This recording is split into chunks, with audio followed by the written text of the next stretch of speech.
دنیا کا ہر ذی شعور انسان راحت اور سکون کا طلبگار ہے۔ یہ خواہش تو سب کو ہے، مگر قلبی اور حقیقی سکون کی دولت بہت کم لوگوں کو نصیب ہوتی ہے۔ قرآن مجید میں ارشاد ہوتا ہے، خوب جان لو کہ اللہ کے ذکر سے دلوں کو اطمینان حاصل ہوتا ہے۔ حدیث مبارکہ میں ہے کہ ہر چیز کے لیے صفائی ہوتی ہے اور دلوں کی صفائی اللہ کا ذکر ہے۔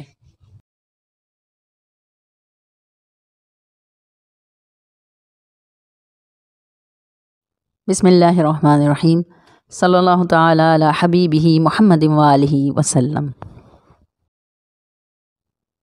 آخری آسمانی کتاب قرآن مجید میں ارشاد باری تعالیٰ ہے، الذین یذکرون اللہ قیاما وقعودا وعلی جنوبہم ویتفکرون فی خلق السماوات والارض ربنا ما خلقت ھذا باطلا سبحانک فقنا عذاب النار۔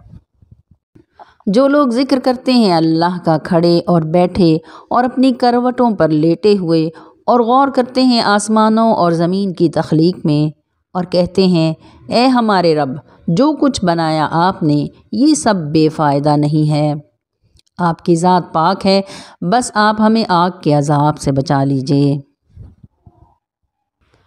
اللہ کے رسول صلی اللہ علیہ وآلہ وسلم کا فرمان ہے، اللہ کو یاد کرنے والا مجاہد اور شہید سے بھی افضل ہے۔ ذکر الہی یعنی اپنے ذکر کے بارے میں خود اللہ تعالیٰ فرماتا ہے، بے شک اللہ کا ذکر بہت بڑی چیز ہے۔ ذکر کی 3 اقسام ہیں اور تینوں دین میں مطلوب ہیں۔ سب سے ادنا درجہ ذکر باللسان ہے، یعنی زبان سے ذکر کرنا۔ اگلا مرحلہ ذکر بالقلب ہے، یعنی دل میں رب کریم کی یاد میں مشغول رہنا۔ اور تیسرا ذکر بالجوارح ہے، اور وہ یہ ہے کہ انسان کے جتنے بھی اعضاء ہیں، مثلا ہاتھ، پاؤں، آنکھیں، کان، زبان، دل، دماغ وغیرہ، ان سب سے احکام الہی کے مطابق کام لینا چاہیے۔ اصل ذکر الہی یہ ہے کہ زندگی کے ہر شعبے میں ہر لمحہ یہ احساس دامنگیر رہے کہ میرا رب مجھے دیکھ رہا ہے اور ایک دن مجھے واپس اس کی طرف جانا ہے۔ حضرت امام زین العابدین علیہ السلام کی دعا ہے، اے وہ ذات جس کی یاد کرنے والوں کے لیے سرمایہ عزت، اے وہ ذات جس کا شکر کرنے والوں کی وجہ کامرانی، اے وہ ذات جس کی فرما برداروں کے لیے ذریعہ نجات ہے۔ محمد صلی اللہ علیہ وآلہ وسلم اور آل محمد پر رحمت فرما، اور ہمارے دلوں کو اپنی یاد میں، زبانوں کو اپنے شکر میں، اور ہمارے اعضاء کو اپنی فرما برداری میں مصروف رکھ کر ہر شکریہ اور فرما برداری سے بے نیاز کر دے۔ دین اسلام کی عمارت 2 بنیادوں پر کھڑی ہے، ذکر اور شکر، باقی تمام احکامات بعد میں آتے ہیں۔ علامہ مجلسی رحمۃ اللہ علیہ فرماتے ہیں کہ ہر وہ کام جس کے پیچھے خالص نیت اور اللہ کی رضا شامل نہ ہو بلکہ کسی اور مقصد کا حصول ہو، وہ ذکر الہی سے دور ہے۔ قرآن مجید میں اللہ تعالیٰ فرماتا ہے، آگاہ ہو جاؤ کہ اللہ کے ذکر سے ہی دلوں کو اطمینان نصیب ہوتا ہے۔ اس آیت کی تشریح میں سربراہ سلسلہ عظیمیہ الشیخ خواجہ شمس الدین عظیمی صاحب فرماتے ہیں کہ ایک دل مادی جسم کا ہوتا ہے اور ایک دل روح کا ہوتا ہے۔ اللہ کے ذکر سے دلوں کو اطمینان اس لیے ہوتا ہے کہ دل میں ایک نقطہ ہے، اس نقطے پر اللہ کی تجلی ہر وقت چمکتی ہے اور اس چمک سے روشنی دائروں میں پھیلتی ہے، تو اطمینان نصیب ہوتا ہے، اور یہ روشنی ہی حواس بنتی ہے، یعنی صلاحیتوں کا مظاہرہ ہوتا ہے۔ روحانی آدمی کا قلب ہر وقت اللہ کے ذکر میں مصروف رہتا ہے۔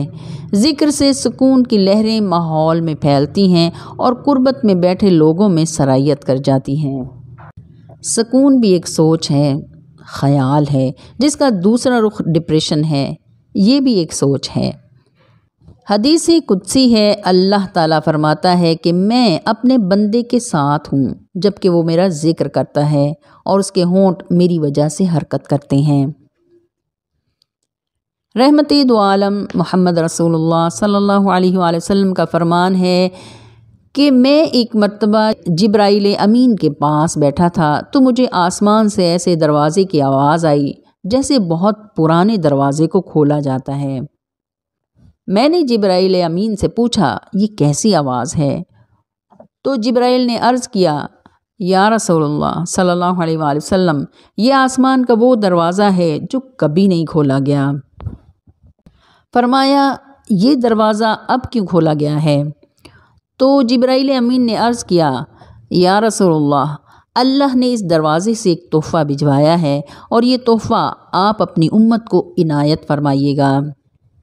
آپ کی امت قیامت میں آپ کی شفاعت اور آپ کی دعاؤں کی محتاج ہوگی، اور جب اللہ کے حضور حاضر ہوگی تو اللہ ان پر رحم فرمائے گا۔ تحفہ یہ ہے لا حول ولا قوت الا باللہ۔ اگر امت یہ پڑھتی رہے تو اللہ بغیر حساب کے آپ کی امت کو جنت کا راستہ دکھائے گا۔ حضور پاک صلی اللہ علیہ وآلہ وسلم کا فرمان ہے بلا شبہ اور بالیقین میں ایسے کلمے کو جانتا ہوں کہ اگر کوئی بھی مصیبت زدہ اسے پڑھے تو اس مصیبت سے اللہ اسے نجات دے دیتا ہے، اور وہ کلمہ میرے بھائی حضرت یونس علیہ السلام کا ہے، یعنی لا الہ الا انت سبحانک انی کنت من الظالمین، نہیں ہے کوئی معبود مگر آپ ہی ہیں، پاک بے شک میں ہی ظالموں میں ہو گیا۔ اللہ تعالیٰ اگلی آیت میں فرماتا ہے تو ہم نے اس کی پکار سن لی اور اسے غم سے نجات دے دی، اور ہم ایمان والوں کو اسی طرح بچا لیا کرتے ہیں۔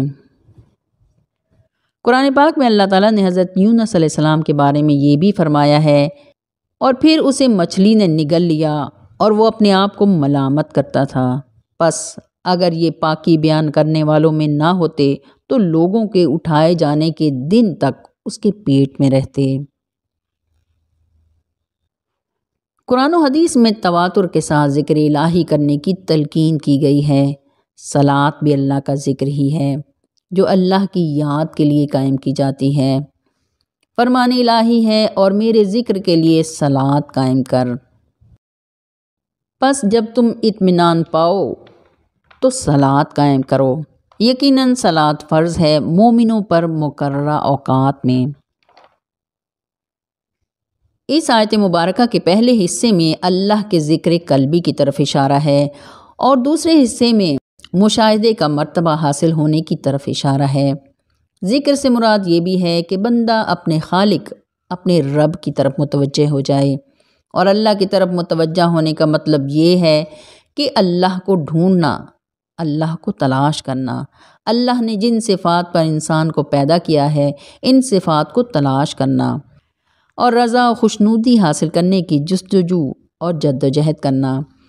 ذکر کے لغوی معنی یاد کرنے کے ہیں، تذکرہ کرنے کو بھی ذکر کہتے ہیں، اس لیے تذکرہ کرنا دراصل کسی کو یاد کرنے کا اظہار ہے۔ مثلاً آدمی جب کسی کا نام لیتا ہے یا اس کی صفت یا صفات بیان کرتا ہے تو اس عمل سے اس کا ذہنی تعلق اس بندے کے ساتھ قائم ہو جاتا ہے، اور اگر کوئی فرد کسی سے دلی لگاؤ رکھتا ہے تو وہ نہ صرف زبان سے اس کا تذکرہ کرتا ہے بلکہ دل پر بھی اس کا خیال غالب رہتا ہے۔ ذکر الہی کا مقصد بھی یہی ہے کہ بار بار اللہ کے نام کو دہرانے سے ذہن پر اللہ کا نام نقش ہو جائے، شعوری اور غیر شعوری طور پر اللہ کا خیال ذہن کا احاطہ کر لے، اور اللہ کے ذکر یا اللہ کے نام کا ورد کرنے سے ہمارے ذہن کی اسکرین شفاف ہو جاتی ہے اور ہمارے اندر پاکیزگی اور نورانیت کا ذخیرہ ہونا شروع ہو جاتا ہے، ہماری روح میں بالیدگی بڑھ جاتی ہے، پھر باطنی آنکھ کھل جاتی ہے اور ایسی بصیرت مل جاتی ہے جس سے ہم حقیقت کا ادراک کر لیتے ہیں۔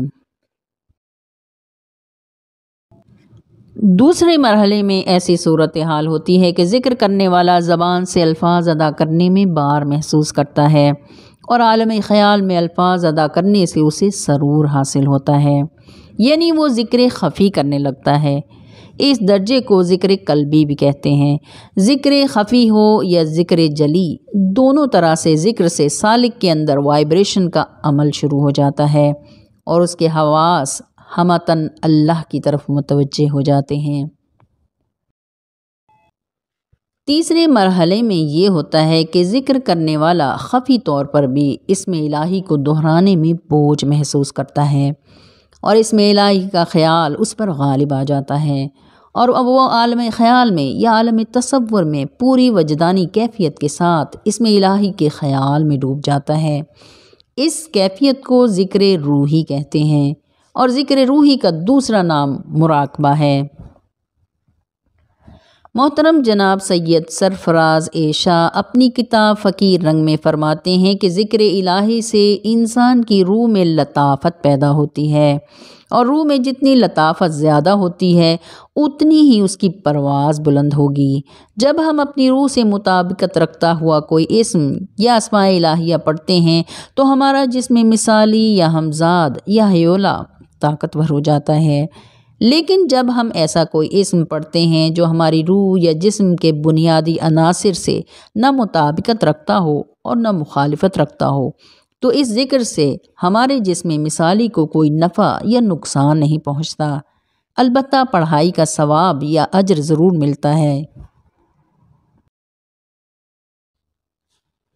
اور بعض اوقات ہم خود ہی کوئی ایسا ذکر شروع کر دیتے ہیں کہ وہ الفاظ، وہ اسماء الہیہ ہمارے جسم مثالی یا ہمزاد کی فریکوینسی سے مطابقت نہیں رکھتے بلکہ اس کے اپوزٹ ہوتے ہیں۔ اس کی وجہ سے جسم مثالی سے مزاحمت آنا شروع ہو جاتی ہے۔ اس باہمی ٹکراؤ کا نتیجہ یہ نکلتا ہے کہ انسان فرسٹریشن میں مبتلا ہو جاتا ہے، انسان میں بے چینی اور بے سکونی والی کیفیت پیدا ہو جاتی ہے، بعض اوقات فوبیا بھی ہو جاتا ہے۔ لہٰذا کتابوں یا رسالوں کو پڑھ کر رہنما یا استاد کے بغیر کوئی ذکر، اذکار، کوئی وظیفہ، کوئی چلہ نہیں کرنا چاہیے۔ وہ خود فرماتے ہیں کہ میں 20-22 سال کی عمر میں صبح و شام دن رات میں 40-42 وظائف کرتا تھا۔ مرشد کریم سید یعقوب علی شاہ کی غلامی میں آنے کے بعد مرشد کریم نے تمام وظائف ترک کروا دیے۔ ترک کروانے پر مجھے بہت تکلیف ہوئی کیونکہ عادت بن چکی تھی، لیکن مرشد کریم کے حکم کی تعمیل بے حد ضروری تھی۔ پھر مرشد نے مجھے صرف ایک حرف پڑھنے کو دیا، اور اس کی تعداد اتنی زیادہ تھی کہ پہلے روز نماز ظہر کے بعد پڑھنا شروع کیا اور مغرب کی اذان کے وقت ختم ہوا۔ بعد ازاں پریکٹس ہو جانے پر ایک حرف پر مشتمل یہ وظیفہ 1 گھنٹہ 10 منٹ میں مکمل ہونے لگا، اور اس سے وہ اثرات حاصل ہوئے جو 40-42 وظائف صبح و شام کرنے اور تہجد کے وقت اٹھنے کے باوجود نظر نہیں آئے۔ لہٰذا صرف وہ ذکر، اذکار یا وظائف کریں جو مرشد کی طرف سے عطا کیے گئے ہوں اور اجازت ملی ہو۔ ذکر اذکار کے ساتھ ساتھ رویے بہتر بنانا بھی ضروری ہے۔ رویوں میں غیبت، حق تلفی، دل آزاری، حسد، انتقام، تکبر، گلہ شکوہ، غصہ جیسی اخلاقی اور روحانی بیماریوں سے بچنا بہت ضروری ہے۔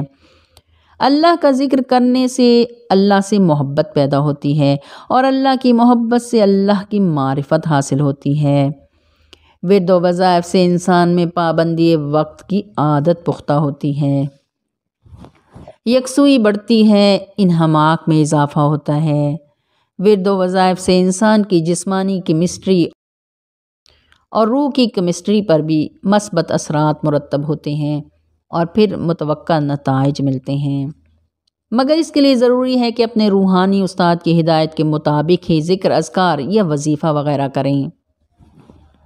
الشیخ خواجہ شمس الدین عظیمی صاحب فرماتے ہیں کہ سارے ذکر، اذکار اور ورد و وظائف صرف ایک ہی کام انجام دیتے ہیں کہ پریشان حال یا بیمار سائل کے اندر قوت ارادی میں اضافہ ہو، تاکہ وہ ہر طرح کے مسائل کی بھول بھلائیوں سے نکل کر ذہنی یکسوئی حاصل کر لے،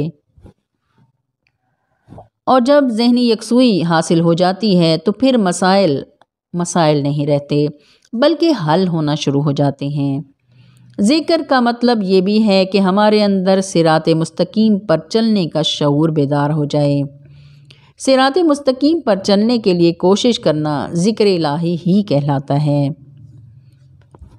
ذکر میں اگر زبان کے ساتھ ساتھ دلی کیفیات بھی شامل ہوں تو اس ذکر الہی سے روح سرشار ہو جاتی ہے، اس لیے کہ ذکر الہی روح کی غذا ہے۔ ذکر الہی میں نفی اسبات کا ذکر بھی ہوتا ہے، اور نفی اسبات کا ذکر کرنے سے ذہن میں یہ بات متحرک ہو جاتی ہے کہ یہاں سب کچھ صرف اور صرف اللہ ہے۔ نفی اسبات یعنی لا الہ الا اللہ سے انسان کا اندرونی نظام اللہ کے ساتھ بحال ہو جاتا ہے، یعنی ذکر کرنے والے کا اللہ سے رشتہ قائم ہو جاتا ہے۔ یہ رشتہ روح سے قائم ہوتا ہے، جسم سے نہیں، اور ذکر کرنے والے پر ایک ایسی کیفیت طاری ہو جاتی ہے کہ وہ زمان و مکان کی حد بندیوں سے آزاد ہو کر خالق حقیقی کی یاد میں محو ہو جاتا ہے، اور روحانی استاد کی نسبت سے منزل کا حصول نہایت آسان ہو جاتا ہے۔